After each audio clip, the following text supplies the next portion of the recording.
That woman caught my eye. She was causing a scene at the Visa window. Glanced around. Something felt off. So I stepped out of the line and headed for the exit. Then a voice shouted across the hall. Red bag! The red bag! Stop right there! Put your hand up! I raised my hands like I was cooperating, but my body was already locked in combat mode. I moved fast, took down the guard before he knew what hit him. People around us had no clue what just happened. Disarmed him in a flash. I pushed back the guards who tried to rush me. 2 more guards backed off.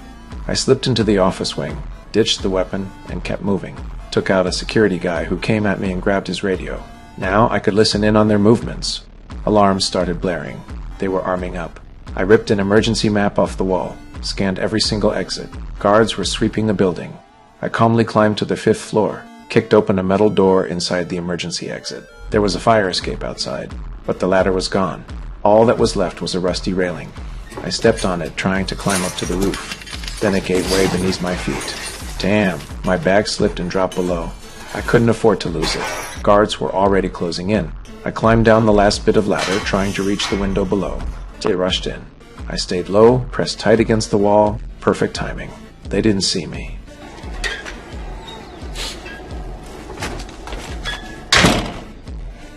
Once they passed, I started climbing down the wall, bare hands, brick by brick.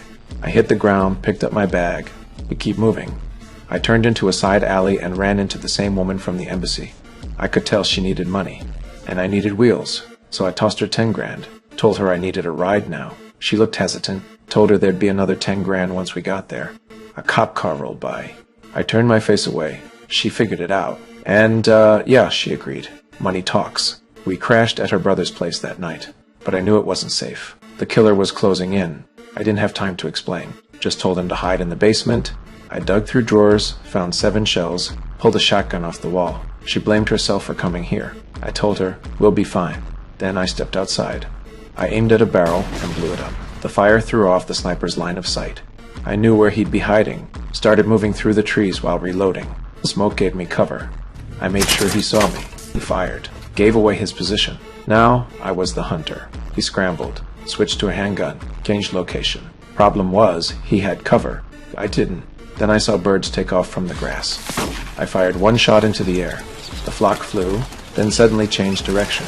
The bird's movement gave away the killer's position, clocked the moment they shifted flight. I trying to pinpoint where the killer was. He watched the birds, knew he was exposed, so he switched to his handgun. That's exactly when I spotted his figure. I ran fast into the grass. I immediately stopped and fired at him. Took the shot. Nailed his arm. Gun flew out of his hand.